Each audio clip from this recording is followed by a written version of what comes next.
It is my great pleasure to introduce Guus as the last keynote after summer school.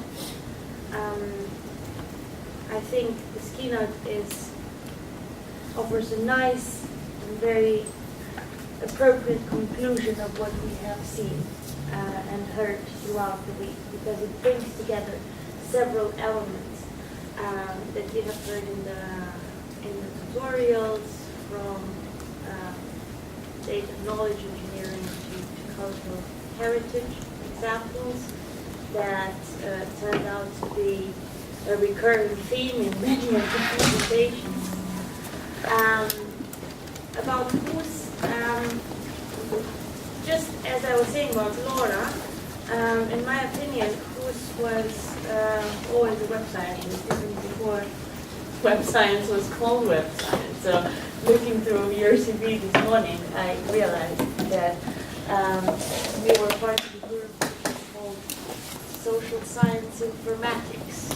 Yes. Way before computational social sciences or web science were on the charts. So this is what I'm saying, you know more about interdisciplinary research also through your formal education than many people. It would be great to hear, maybe also Mark talk your thoughts and experiences in this area. Guus is also known for his leading role in the Common CATS methodology framework, which influenced knowledge engineering problem solving ideas and still influenced it for several decades. And I guess without knowing too much about it, in this talk this will also play a role. So it talks about knowledge engineering and how it can be realized in web times. Okay, thank you. Thank you, Elena. And thank you for inviting me. Well, I happen to be spending a few months here, actually, in Southampton. It's a very pleasure. It's a real pleasure to be here. So one thing you have to know about me, if I give a talk, I can't really see my own slides. I'm rather poor sight. So I'm talking bullshit about. If you can compare to what's behind me, that's probably the reason you might not know. Usually I know my slides in advance. I'll tell you a bit, well, take the liberty to tell you a bit about myself, but I'll first give you what I will be talking about. Typical subjects that you talk about engineering, think about how you represent stuff, in this case, stuff is web.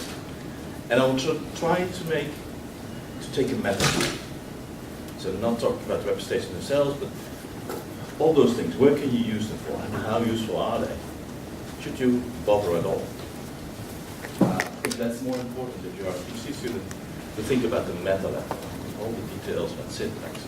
People love to talk about them, but in the end they don't matter and they will change in 5 years. So I'll talk a bit about that. I'll then go to the heart of my talk, which is, if we think about knowledge on the web, what kind of things are we looking at now? Although some categories seems to be extremely important there. Jim already said, the whole notion of linked data is nothing more than labeling links. Yeah, so I'll go into that. And then I'll spend the last part of the talk on how can you actually apply this.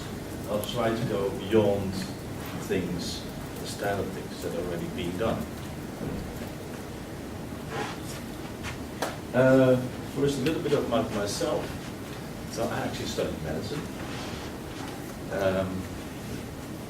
After my internships, I decided to move to computer science, which is quite a move, both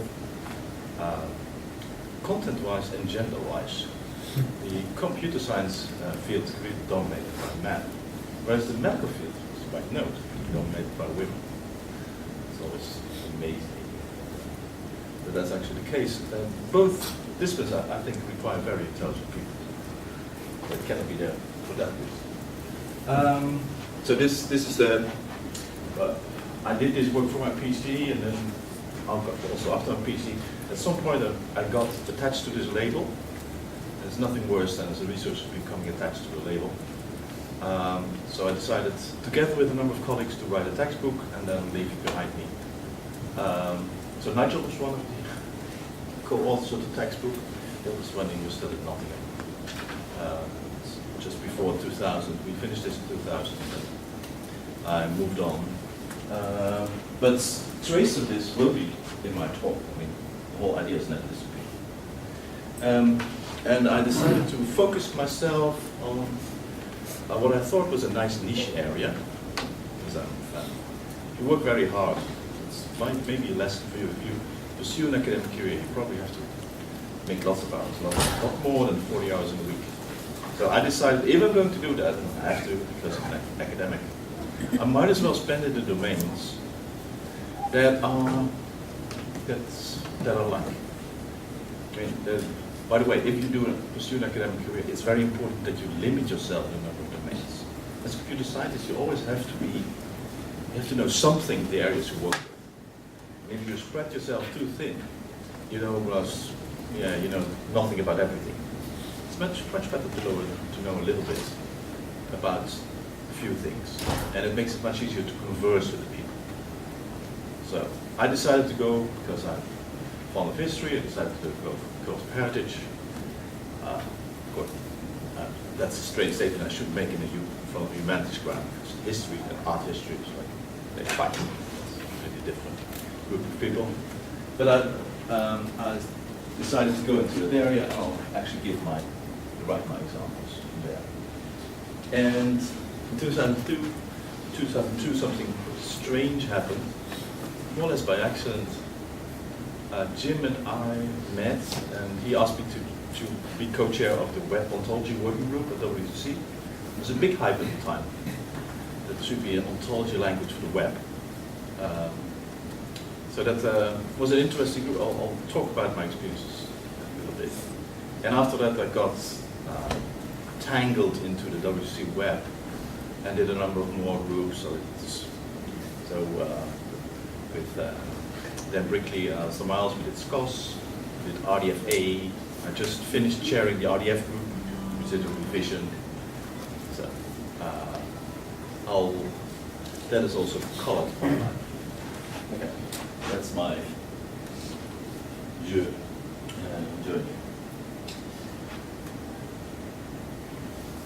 Okay, a few words about standardization actually, because you will become comfortable with it. And web standardization, I think, is an exception. I mean, there are many bad things you can say about W2C. So, some things you can't put on slides. Right? If you have a Scientology, you know the Scientology church? W2C is a bit like that. I mean, it has some of these elements. There is a kind of godly figure at the top. There's some apostles surrounding him who are more zealous than the figure at the top. Very typical. And then, there's this whole buzz around it. So, and there's some things you shouldn't say. So that's all, it's very easy to come up with these nice stories and make fun of it. On the other hand, you can also take a different view and say, well, this is actually an organization which was founded by a number of anarchists, basically, who's proved extremely powerful. And that's probably also, there's a lot of truth in that statement. It's actually, WCC has been a key success factor of the web. I mean, Tim never could have done it alone. There were lots of people who helped. And in particular, the fact that all these standards were public, always discussed publicly, has been an important factor. You should remember, well, most of you are way too young to remember that, but before the web, every big company, in particular Microsoft, what Google is now is Microsoft then, they were dominating the world of representation. So getting data out of some applications was just more or less impossible. They had internal formats, couldn't transfer them. The web changed not just the world in terms of communication, but also in the way we do software engineering. And it's only 20 years ago that it was the case. Okay, so one of the lessons I learned, one of the zealous apostles, but a very good one, was Dan Connolly. He learned me how you do standardization for work. When I first became chair of the OWL working group, there was a person sending a message to our comment list. People always do that, and it was completely idiotic, I thought. Dan immediately responded in a very polite manner, addressing every pointed message, and he got a very polite message back. That's the way it should be. Because usually if people make comments, even if you think they're idiotic, there's some basis, some rationality. That's one of the lessons I learned. So I think it's really worth, so some of my students have joined WC groups to do particular work. So there's now a group running on CSV, data on the web, and it's really nice. So you can learn a lot. Okay. So and there's also some lessons I will talk about later that I learned within this group. In particular, the last thing, over-designing. I'll come back to that. To give you some impression of what it takes to these groups. So the last group I did, most of them are similar. Like 8,000 group messages, 2,000 messages on the public list, the comments, 125 teleconferences of like 90 minutes, which are all subscribed to all available. The whole process involves a lot of issues that have to be solved. So typically a group starts with a kind of draft, and then there are lots of issues connected to it. And you only finish if you resolve all the issues and meet your requirements 7 in advance. So it's really nice to look at that process. Social scientists actually have been studying this. It's very interesting material, I think.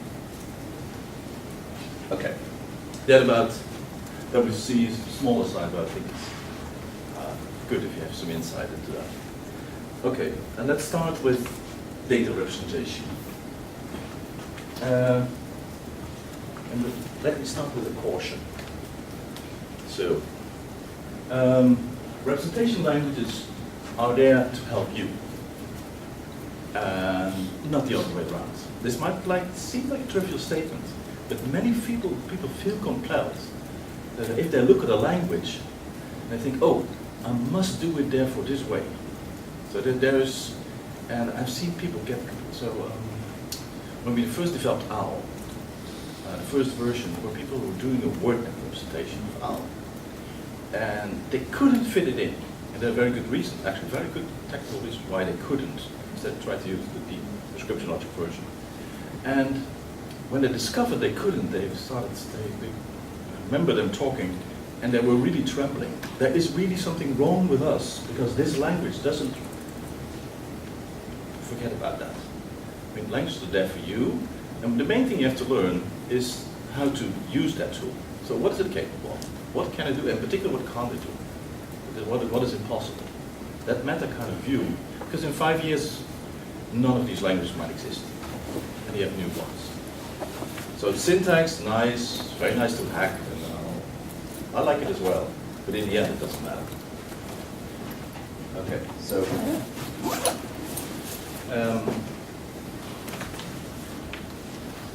I'm actually going to start with when I talk about data representation, to talk about not one of the languages that I've heard about in this week, but I'm going to start with HTML5. HTML5 is the result of an enormous row with both internal, external WC, because HTML, of course, the next version of HTML5 concerns everybody, in particular all the big companies. So HTML5 was the result of complaints. Actually, if you look at the results, it's quite remarkable. So one of the key principles that was behind the web and it's behind the whole notion of HTML, and which is actually being lost a bit in HTML earlier versions, is the complete separation of what is the content of what you want to say and how do you present it. This distinction is central to human computer interaction, many things. Also actually for people like me. If you want to present something to me with my eyesight, I don't want you to think about presentation, I'll do that myself. Yeah, please give me the content. And that also holds when you want to present information on mobile phones. But actually when the HTML5 is really a very nice step in almost achieving that goal completely. Very small few exceptions. And also it brings semantics. Not semantics of content, like you've heard about this week. categories, but semantic structure. And that's actually very useful if you are going to browse, if you, for instance, going to Harvard or scrape pages. If it's HTML5-like, you know what the content, what the role of the content. So if it is an article, and there's several articles on a page, you know that these are separate pieces that can be read separately. There might be there's usually some connection, but it's not the same topic. Sections, however, are sentenced within. And they can be a whole hierarchical structure. Asides are really something that don't have to do directly with the topic of the page. So there's the various HTML5 constructs that help you in understanding what the role of the information on the page is. And that's a very nice thing also for researchers. Okay, so that's, you usually hear about video and audio being such nice extensions. I think these, from our perspective, are much nicer. Okay, so I've been just finishing the RDF group.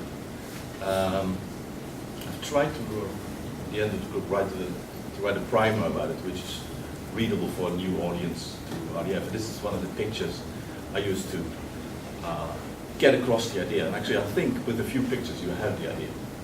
So the whole thing about RDF is that it helps you to label nodes, and that's you can then do that in a manner where you have objects, resources, and links between them, similar like you have on a web page.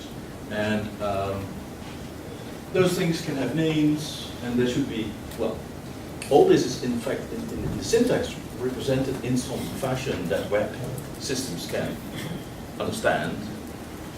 These things typically become either URLs or some kind of a string, but this is the basic model, and that's in fact all you need to know. And there's one basic thing that we added to that basic model in the last group, and is the following notion. RDF used to be one big bag of things. Now it's possible to have sub-compartments. So you can say, okay, this part of the graph is this compartment, and the other compartment is the other compartment, and we can give them names. Again, those names are web names, URLs, and so on, but you can give them names. Now, what does it give you? Of course, that means that you also can talk. You make statements about the compartments. That's actually the main reason. You can think of provenance information, all kinds of other stuff. I can show you 8,000 messages that I just mentioned in this group, but 4,000 were about how we should interpret those names. What is the semantics of those names? In the end, there's so many possibilities in the end. Okay, can't define any semantics, which was probably something we could have said at the beginning. Because standardization cannot do anything for which there's no state of the art. But it's still a very useful thing. Yeah, so you can have these bags, containers of information, you give them a name, and you can talk about them. Say, this was created on this day by this person, and so on. Okay, there are many other use cases for this. By the way, I didn't want to destroy Mona Lisa there, it just means that she's part of both containers. Sorry for that. Okay. Now we have, so RDF, this whole model gives you a set of labels, which you can use. That's already useful. And then people want to say, they want to say things about how these labels are related to which class they belong. Okay, for that, actually there's a, there are some built-in constructs in RDF, and there's some from OWL. For you, it doesn't matter from where they come from. Yeah, it's just useful to know that I can say a few things about these labels, like I would say in data modeling. Now, in my personal experience, the ones on the left are the ones that use mode, and on the right, the L ones. L has become so complex that you could in fact say we have just not done our job right. In practice, you see very little use of it at the moment. There are a few exceptions, notable exceptions. Particular characteristics of properties. So you say, okay, you can actually read this thing in both directions, inverse of. Or you can say you can transverse it, transcript. There are a few of those things. And the notions have to do with identity of resources, in particular the famous same house. So that's and there's a few more, like this class is good. Actually, I'll come back to those later in the talk. But if you don't understand OWL, please don't be worried about it. It's just a set of modeling constructs to describe these labels like you would do in data modeling. Yeah?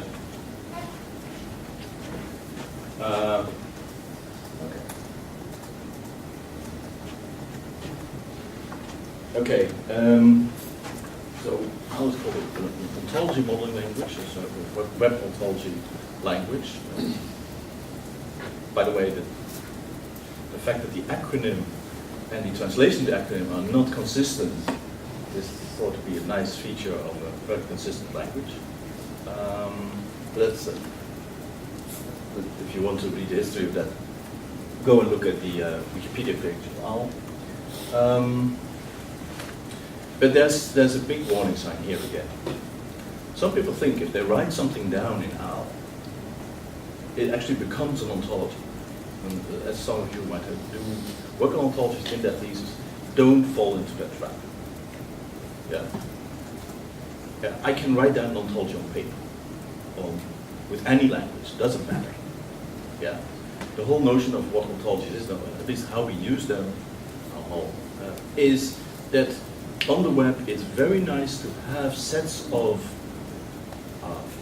concepts, relationships that we agree on. We jointly say, oh, we agree on that we use these terms to denote this. That's a very nice feature. And it's something we really need. And typically there will not be one, we'll come back to that. Many, but that's how we do it. So it's for sharing. We agree to agree on certain parts and we might agree to disagree on the rest.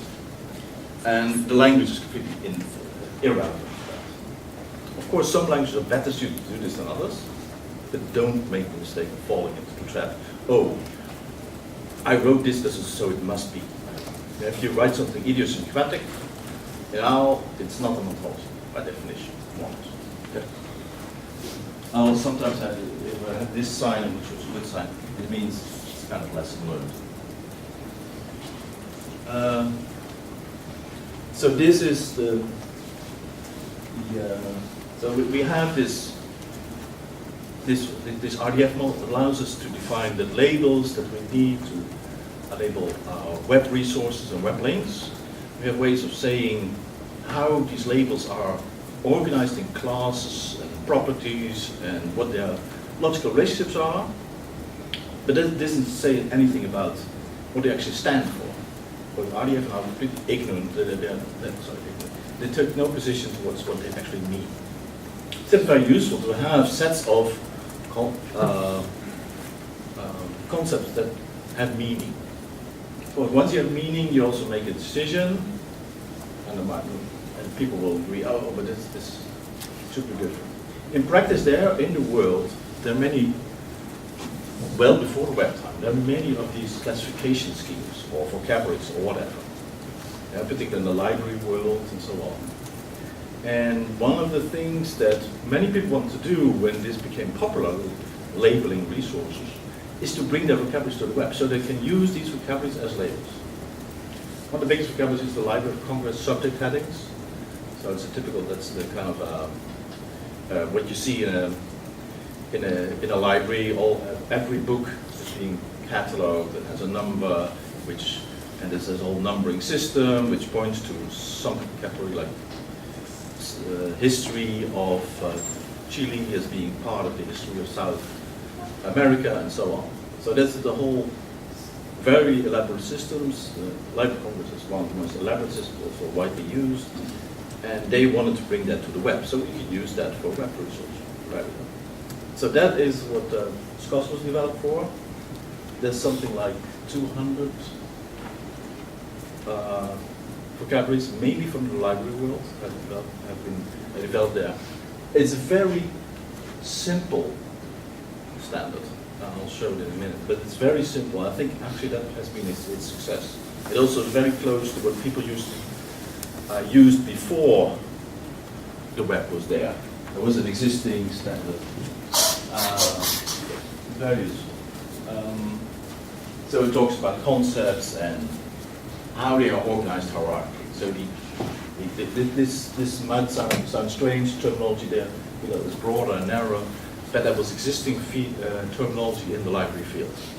So the only thing this did was a simple web representation of things people already knew. And that worked very well. It's much less semantic than something like OWL, I suppose, but I think it's fair to say that that's also why it's been used much more. It has a set of relationships like same as. You can also use it. These are now also being used, and it's this for the. This might be a nice article to read. Tom Baker is first. That is one of the key people also developed in Dublin Core. He describes what were the basic decisions in designing this language. I think it's very insightful if you're interested in those kind of issues. Okay. And this is one lesson. I'll come back here. I had this over-designing early on the slide. There's one lesson I learned actually during my whole career, is that we get all these tools that we can use, and I always, certainly in the beginning, I was very trigger happy. That means that any tool I got, I want to use. And use it as much as possible. I was almost got a very happy feeling. I said, oh, I can use it and make all kinds of nice diagrams, hierarchies, structures, or whatever. It took me some time to understand that that was actually something, a urge I should control. So doing the minimal thing needed and still doing something is usually the best thing. And there's a German phrase, Beschränkung zeigt sich am meisten, which I really like. And that's in the very difficult translation. Limitation. In the limitation, Constraint.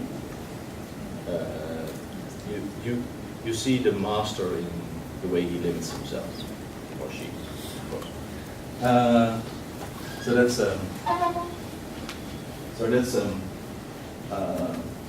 I think that's a very important lesson. If you do it, so why is this so important? I give you one example from the beginning, OWL. As one of the simple examples, we wanted to design a simple OWL model of person names. People started with first name, last name. Of course, the order is important, and well, there are various ways over the world people use person names. They're very different. If you don't want to be cultural biased, and after quite some time, we learned actually that all the initial models that we made were all wrong, because they made some commitment. For instance, that there is a first name, there is a last name, which doesn't always hold. On the web scale, that's very important, because if you design something, and certainly many designers are of a Western background, they typically, without knowing, introduce bias that makes it not useful for other people. But that's one of the things. And okay. So we have all these nice ways of writing down stuff, writing down categories, giving their semantics, actually predefining categories through vocabularies. So how do we work with them? So how do we get them? How do we organize them if they're not available? I think for that it's very important. So this is a diagram I use for a basic conceptual modeling course, but I think it's still, and it's a very nice diagram. Comes from James Odell. He writes very nice pieces on modeling. If you're ever interested in this kind of stuff, he's extremely. This writer is very insightful. He's actually he's from the software engineering community, in particular object-oriented. So this diagram shows what is called the concept triad. If you want to describe a concept, there are three perspectives you can take. And one also, so people usually look only at the label when they see a concept. So if you have a concept, you can give it a label, you can give it a name. Of course, different languages, there are different names. And even within one language, it could be multiple names. Yeah. That is very dominant usually, but it's not the only angle. There are two other angles. One is you can try to define it. Well, let's not take the music instead. Let's take a bicycle. So, I think that not that easy to define exactly what a bicycle is. It turns out that for many concepts, it's very difficult to come up with complete definitions. That's called the intention of the concept. And you can also characterize a concept by giving examples. That's called the extension. Yeah? You can think of like Plato, the ideas of Plato, the theory of ideas of Plato, where you have an ideal thing in your mind, and you have a set of examples that all come close to the ideal. That's a bit like the extension.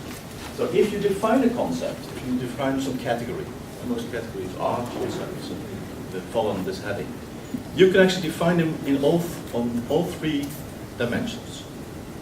Most people only give it a name and then assume that by looking at the name we know what it means. Of course, that leads to all kinds of misunderstandings. Giving examples is therefore nice. Giving definitions is also nice. Okay, so let's just keep this in mind. If we look at the web languages for this, in particular in language like OWL, which is based on description logic, it completely takes an extensional view of classes. So actually, you could say that there is no other definition in OWL of a class than through its members. And that's, so you need to know exactly who's in there if you want to completely define a class. So that this is, if you use something like intersection, they do that. So it puts emphasis on where are the boundaries of the class. We take that in the most people in the web community, we take that for granted that that's the case and it's the only way to look at it. Actually, it's not. So there's a whole community that looks at categories from a more psychological perspective. And they look at categories as prototypes. The work of Eleanor Roche is there. And because it's so little known, I'll show it a bit. So how does she view categories? More from a psychological point of view, people use categories to organize the world. We talk about cattle, or furniture, or computers. Those are terms that help us organize the world around us. Yeah, and there are several levels of abstraction on which we describe these terms that have a different purpose. And she was particularly interested in the category, the level that we use most. And she used that, she called that basic level categories. We give an example, it's easier. Okay, so this is all very trivial things. We have things like chairs, table, lamps, kitchen chair, living room. Okay. And we have things like furniture and tree lamp. Now her observation is that if you look at what people talk about, it's the middle. That's what they use most. On the right-hand side, you have more specific terms. An art historian, for instance, or someone who works for an auction house, would have a very detailed vocabulary of chairs, for instance. I did one study about Windsor chairs, and it turned out to be 15 types of Windsor chairs, and very popular types of chair, and all of those particular characteristics. Yeah. The point of it is, if you're going to study web data, yeah, knowledge of these categories and whether they're basic level or domain specific or abstract is very useful. If you find a text with a lot of the terms that on the right hand side, it means a text that's really meant for people with certain background knowledge in the domain. Yeah? If you find text that mainly has used the middle category, and it's much more likely it's a general text for the general public. So there are various, by understanding the organization, the hierarchy of categories, that's a very useful tool to understand text, understand data on the web. Yeah. So this is the kind of what Chris also talked about. How do you want to use semantics? Semantics are not there to replace machine learning; they're there to help machine learning. If you can make their job easier by also already knowing, oh, let's apply this in this tool. Okay. So this kind of notions of thinking about how hierarchies are structured is not something you learn if you learn a language like that. That's what I would. So if you talk about categories, you have to think about what is their content, what is their meaning. Okay, so and I think this is extremely useful distinction in practice also. Okay, let's look at some example vocabularies. I'll start, of course, with one of the oldest one on the web. It's very popular, famous. It's actually kind of basis of many social media systems. It's the whole. It's the friend of a friend vocabulary. Developed by Libby Miller and Dan Brickley, now almost 15 years ago, I guess. Dan now, by the way, works for Google, Libby works for BBC. And they, but the world has been very creative.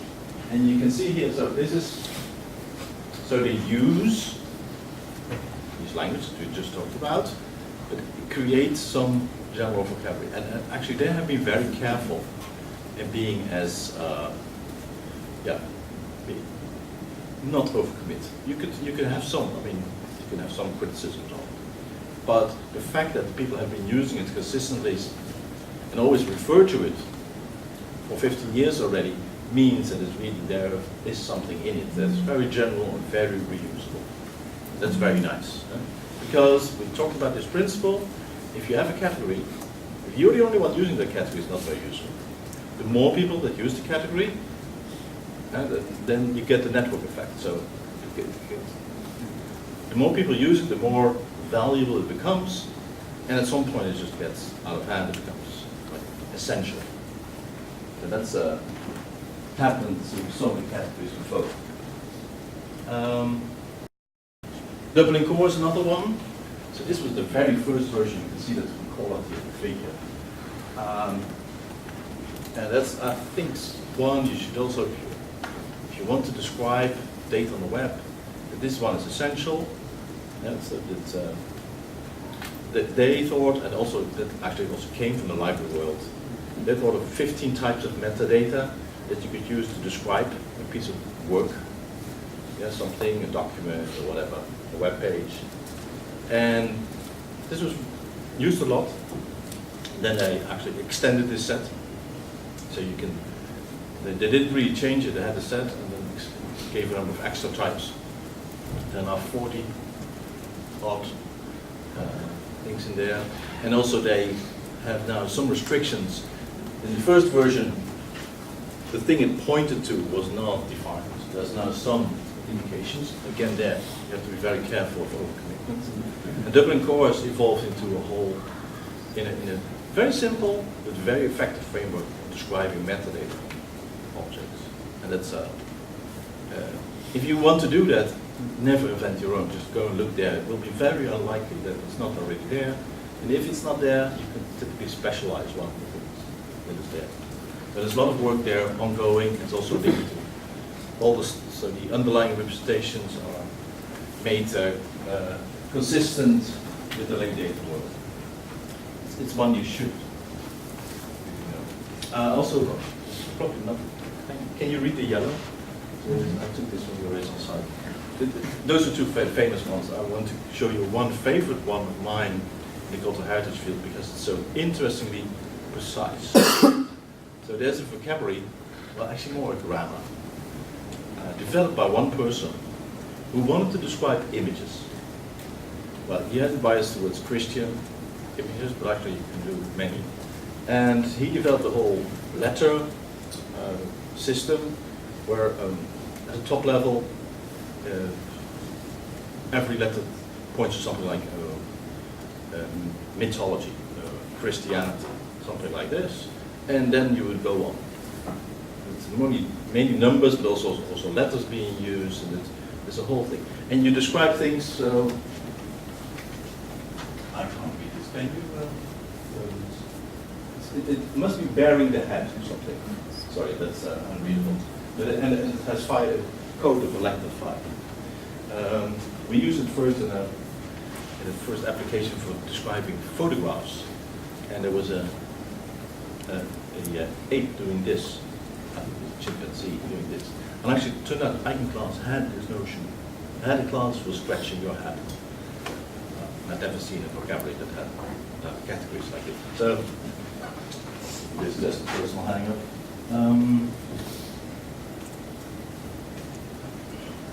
So one that's talked about now a lot is schema.org.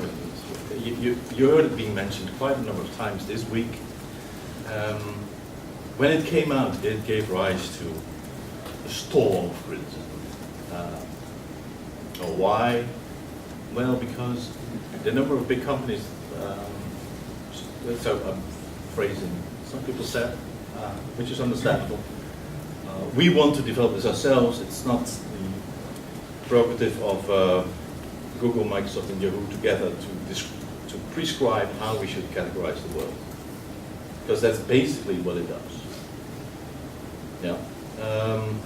Having said that, since then they actually have made enormous amount of effort to become more open. And this is a recent addition by Yves Raymond, who works for BBC.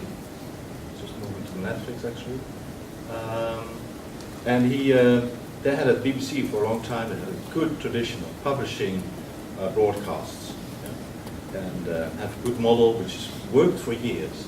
And they contributed this, to schema.org. This is their version.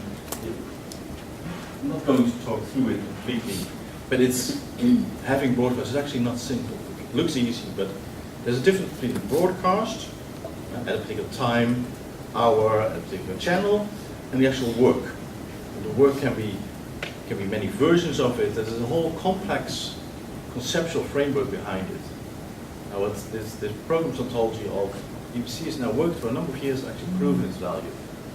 BBC is just way ahead publishing TV metadata, which is a whole difficult area in its own right. So they contributed it. So I think those are very nice signs, despite all the criticisms. So also there it's useful to look.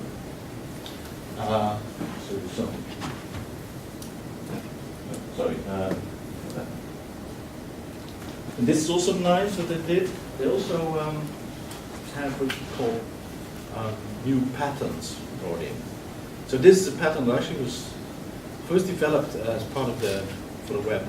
It's well known outside by Natasha Noy for in the WC context, and it resembles this situation that in many cases you don't want to say that X did this, but X did this in this and this capacity.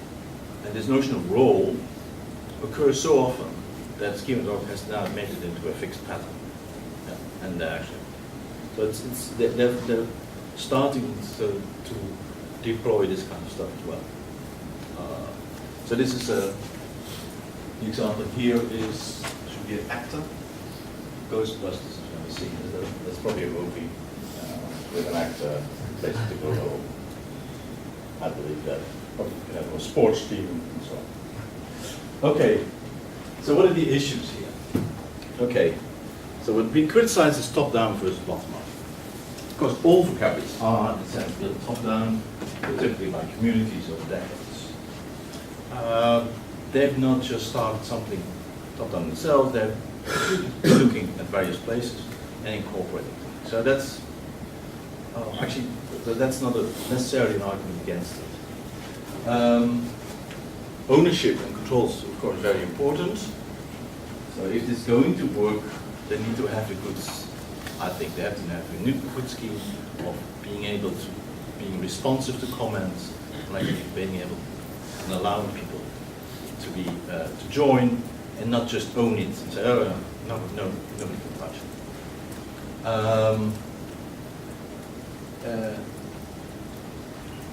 Now then, maybe the last question is the most important for our purpose here. So is this now a unique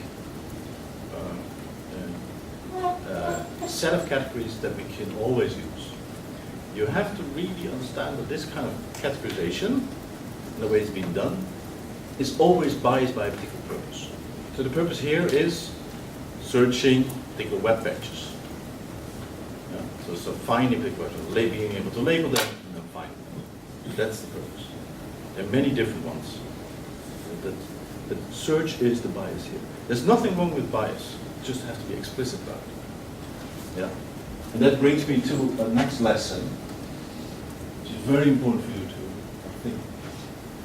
And it's actually something that's partly the cultural heritage community is still looking for. There's still the groups building thesauri who think there is, like in physics, there's this need for a grand unified theory, which is not clear that we ever get it. There's this grand unified vocabulary, which doesn't exist either. If we just look at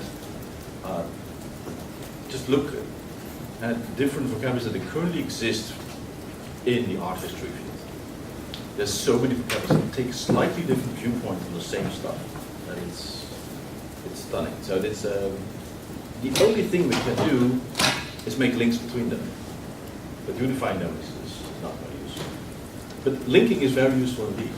So being satisfied with the linked result is actually much better if you do a lot of things. So always, if you see a vocabulary, yes, it's limited. Some things you wouldn't like to express are not in there, but try to realize, try to understand what the bias is in the positive sense of the word, not in the negative sense. And do with it what you can. Okay. Yeah, so what a lot of work, because of this observational work also in PhD thesis in this area, has gone into alignments. How can we find alignments? And there we really have to see the distinction between, on the one hand, categories, the other hand, identities. So if you have two references to people and you want to find out it's the same person, it's quite a different problem than to find out whether chair, the word category chair, is used in the same way.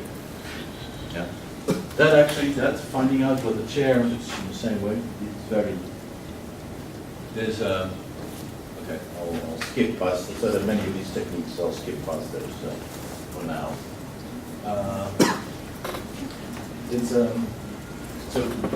This actually links up with the crowdsourcing that Roa talked about. You can ask people to judge whether two particular categories are aligned, whether they are the same or one is more specific than the others. It turns out that if you let people do that, they often don't agree. And a lesson that you also heard from Laura is that that agreement, which you sometimes force on them, is actually very meaningful. Because unlike what the view from description logic, where every class has every category has its strict boundaries, it's never crossed. The theory of people like Roche, in particular Lakoff, is that what humans do, they use categories as prototypes. And some things are more chair-like than others, more bike-like than others. But it means it's a gradual thing. And we just differ on where we, on our viewpoints. So categories are not absolute things, is what particular Lakoff says. And that's how, and you can disagree with that, but if you just do experiments with people, ask them to align categories, you see that I think different. You can't change them. So also, I think a good realization.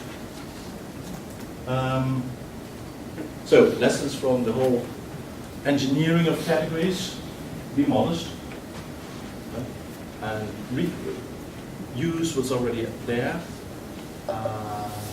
Extend it maybe, align, but in particular don't change what's already there. Don't try to recreate it. Okay. last development. So what is the kind of use you can make of these categories? So let's start with a very limited way of using it. You can use it for extra visualization. So this is an example that came up, I think Mr. Jim had mentioned, that pirates had used the AIS data. What's the not speaker? Someone said that the AIS data are the satellite data of where ships are. You can use them to, they have been used by pirates to actually find them. Well, we did something similar. We scraped all the data, and this is Wim van Haag who did this with one of the students. We scraped all the data and then made a kind of simulation of how the attacks were changing over time. Yeah, putting that on a map. So if you run this demo, this is actually a simulation like I think. You see actually that when the corridor was formed, all the pirates thought, oh, that's nice. Now we know exactly where to go. That's actually what Jim was talking about. I'm sure it was Jim. One of the, Nigel. oh, it was Nigel. Okay, Nigel said. So you can also use that to see what other people are doing. So you can actually also use it against the pirates, because now you know where the pirates are. It's like, yeah. And doing this, yeah, you can do by using a mix of simple text analysis techniques and categories. So they did this by scraping sites that represent the AIS information, together with all kinds of descriptions of accidents, and then putting this in a kind of simple model which had events like, okay, on this day this attack happened at that place and so on. And so the very simple technology we were able to do this. So you can use semantics firstly to improve the way you present or visualize the results. And remember, let's go back. People like narratives. So if you do this, if you bring this and show this, it's a very simple thing, but by making it movable, or maybe people like to see stories. Much more than objects, they like stories. And if you see search moving in that direction, all the companies try to go for, can we make it more story-like? It's like what every good curator of an exhibition also does as well. If you go to the Rijksmuseum or other museums, it's a good exhibition, it's a story. It will take you through a whole, something that is a kind of narrative or that you would like to understand. Okay. So you can also do simpler things. So one of the things we did with our cultural heritage work is that we present the search result of this is a famous painting, Moon de Fan or Picasso, is to then make the description clickable. Yeah, and then using those categories that from every search result code. We did this this is a picture from 2006. What you see now is with the sidebar of a particular Google's query results of Google that actually do the same thing. So this is not this way predates. So.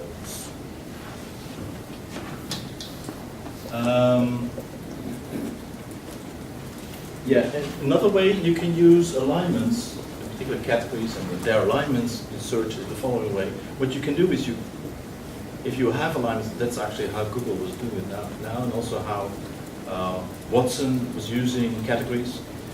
So if you have a category, you take all the labels and all the labels for similar categories and you dump them in your XML as if you find a label this thing, then it's the same as that. So you don't actually change the search algorithm. You enrich the text corpus with those with all those strings that you know are the same. So here's an example. There's a culture heritage Tokugawa. It is a particular style period. It's the name of the place, but also style period in Japanese paintings. This is actually in the Tokugawa style, but it doesn't happen to be annotated that way. So there's no direct link.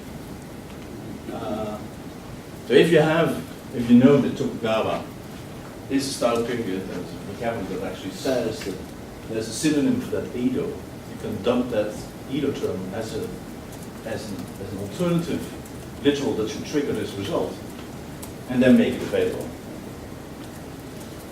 Yeah, because it was originally described, characterized with this Edo period. So this is very typical and very simple way using a standard search, but enriching it with data that you get from the semantics. If you want to be a bit more ambitious, you can start using the graph word search. And I have some to the end of my talk. We did some experiments where you go from a search term and try to find an artwork, and then find other things. And where you have to do the whole path. I'll skip across the details of the algorithm, but there's of course some kind of threshold. Every step in the path in the graph has a cost, otherwise it goes on indefinitely. You have to do some treatment of special predicates like same as, refers, and then in the results, you want to see how you can group them, where you can group together things that are semantically the same. This is a search for the term Picasso. So we'll find things that are what is that? I can't be probably things from the Picasso Museum. We'll group together things created by someone named Picasso. There's actually objects that are made from Picasso marble that will be grouped together. So depending on the type of search, you get a different cluster. So what you can do is using the semantics to actually group the results in meaningful groups for the user, for clustering. That's also one of the things you can do. For example, here's something. If people search for the term fauve, then that's actually a style period. And you can then give all the individual paintings also, or you can group all the fauve painters together as one particular group. The fauve also means beast, so you might get very different results as well. It's the French word for beast. So using semantics to cluster your search results, so instead of getting one page, you get groups of pages which have a different category because they have traversed different paths. Okay. So that's the kind of things you can do. Here's some final shots, things I like. These are actually all three paintings that represent the same place. Moulin de la Galette doesn't exist anymore in Paris. You probably know the one on the top right. That's a very famous one from Benoit. This is one of the earliest paintings from Picasso, the same place. This is Isaac Israel's Dutch painting, the same thing. They actually paint all the same places. People like this because it's a narrative. Yeah. Oh, these are all the same place.